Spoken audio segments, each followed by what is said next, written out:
Hey, have you seen any of my lists? No. None of them. What are you, deaf? Well, you really should come and check them out. Yeah, alright, I'll see you guys there. But this one is different. The viewers voted for this one. Yeah? Am I right? Am I right, Lord? So this is it. This is it.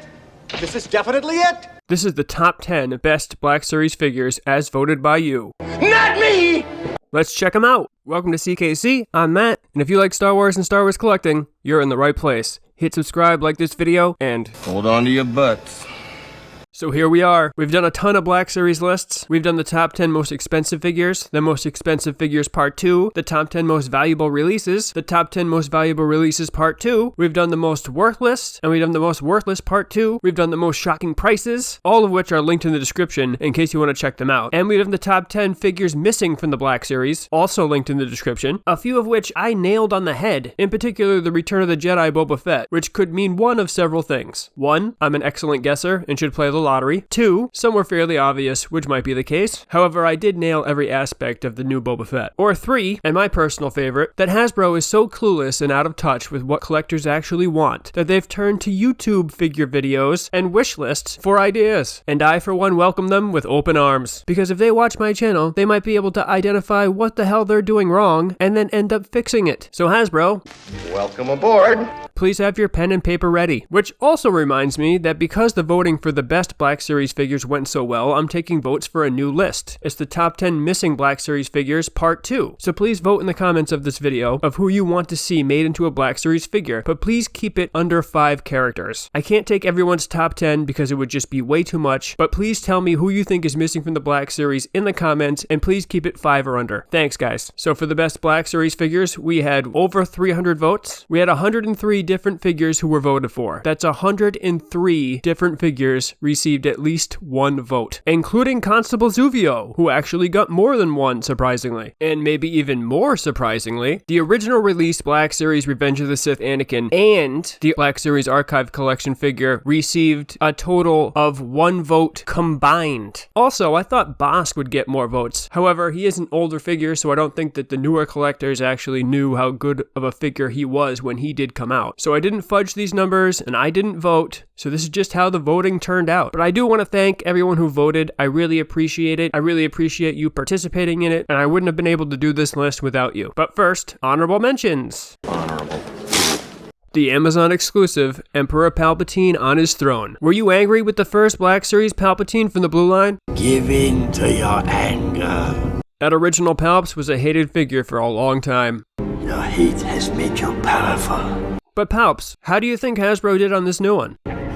Good. I actually thought this would be higher on the list, and if it wasn't for a last-minute vote, this figure would have missed the list entirely. A much better version of the Palpatine from the Blue Line. This figure is one of the most innovative Black Series figures Hasbro has ever done. Despite using some of the parts of the old figure, everything's been improved with this Palps, which included 3 interchangeable heads, each with a different facial expression. It also came with a cane and a set of interchangeable Force Lightning hands. You know, how Super Sheev destroyed all those ships in Rise of Skywalker. Not only can this version of Palpatine sit down, he comes with a great representation of his throne from Return of the Jedi. His soft goods are better too, with the hood actually seeming to fall correctly. A great redo figure, and if you don't like it, You will die. the Black Series General Grievous. Who cares if he can't stand up, right? I don't know about you, but I loved his feud with, what's his name?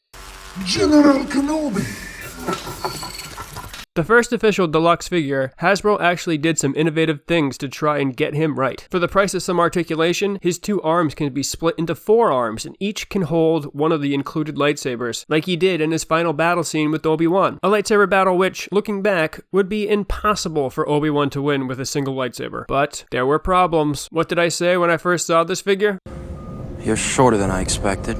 Standing straight up, he's only slightly taller than the other figures, but in the movie, even hunched over, he's much taller than everyone. And the figure is actually easier to balance crouched and hunched over, which makes it all the more frustrating that he's not bigger. Not to mention the additional higher price point. The soft goods are actually pretty good, and has slots for each lightsaber, but it too should be a little bit longer. But overall, a very good representation of an underutilized character. Number 10, the Black Series Target exclusive Gamorian Guard. Always a favorite of mine. This is a close to spot-on representation collection of the movie guards in Jabba's palace. Everything is good from the skin texture to the soft goods, which actually look like they should be part of the figure and not just an extra accessory. The mouth actually opens and closes, and the articulation is good for the most part for such a beefy figure, who also makes for a good Rancor snack. I remember driving around trying to find this bad boy using BrickSeek, and finally found a Target that had some in the back, and was shocked at how awesome he actually looked in person. The only complaints being that the tan outlining for the nose and the lips is a touch too dark and heavy, and some of the other colors are a bit off. Note to Hasbro, this is how you do a deluxe Target exclusive.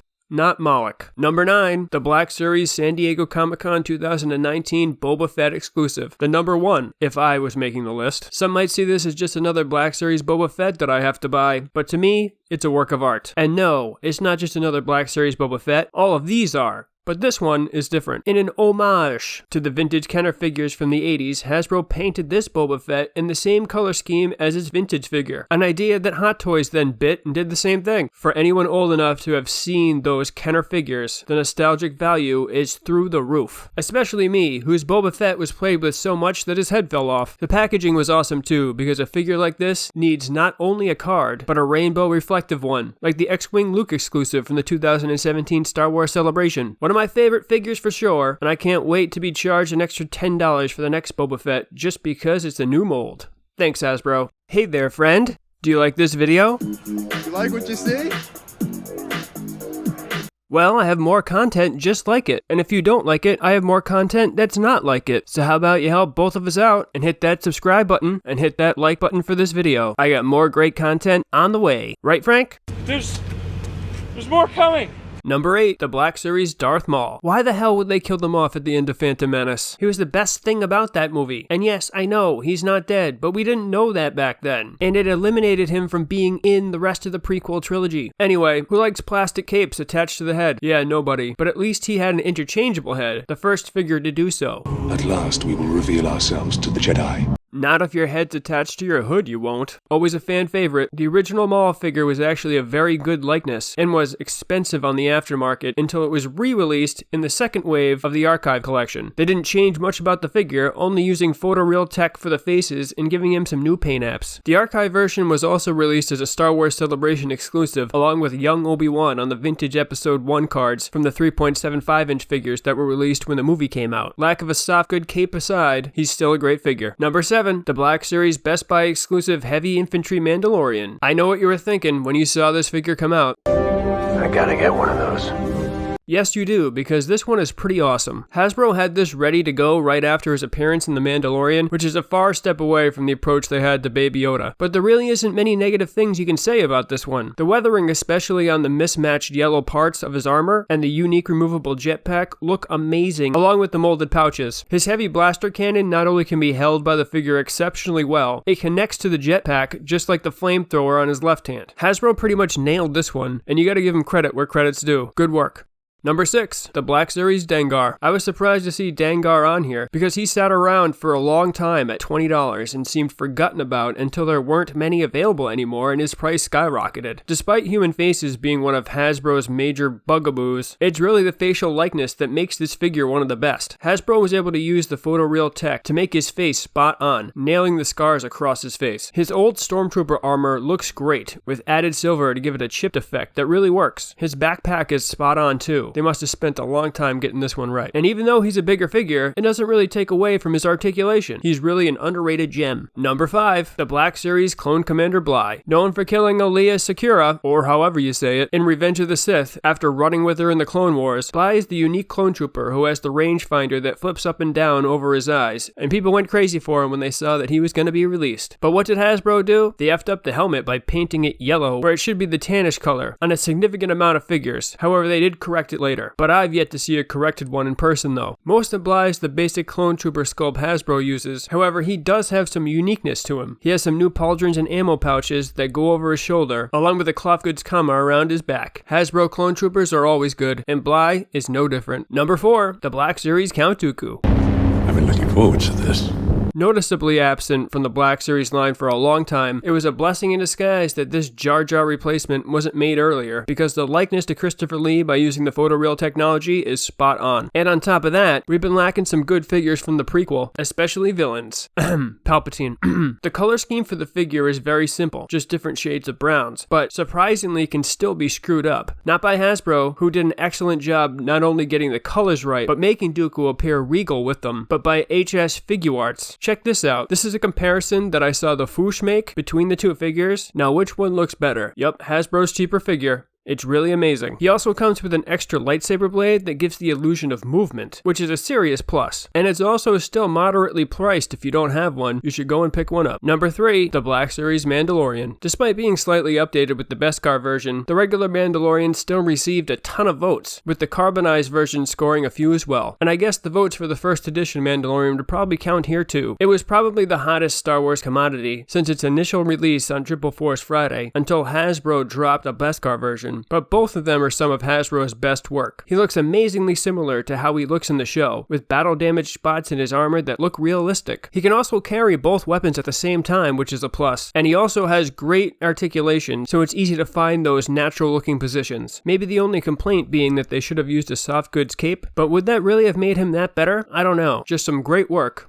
by some great people. Number 2, the Black Series Mandalorian and Beskar armor. You thought the regular Black Series Mandalorian figure was hard to find? At least I saw that one in the stores. I have never seen the Beskar version in a store, and I had to wait for my pre-orders to come for me to even see it in person. It's basically the regular version except for a few new pieces in order to make the Beskar version screen accurate, and they did a great job. The paint job is also really good, and he comes with the same weapons as the regular version, but this one has a jetpack. Yes, this one comes with a jetpack, which brings us to the only criticism of the figure. The cape is not soft goods, and because of that, you need to remove it in order to attach the jetpack, which would make the figure not screen accurate. The jetpack attaches to the figure's back, which you can't access without completely removing the cape because the figure wasn't designed to have a jetpack, since it's basically a repaint of the regular version, which doesn't have a jetpack. So those who want to take screen accurate pictures and dioramas have a problem with this. A major complaint at the time was that the helmet doesn't come off, but have you seen the new head sculpts for the Mandalorian figures? Maybe it's better that it stayed on. However, overall the figure is pretty awesome.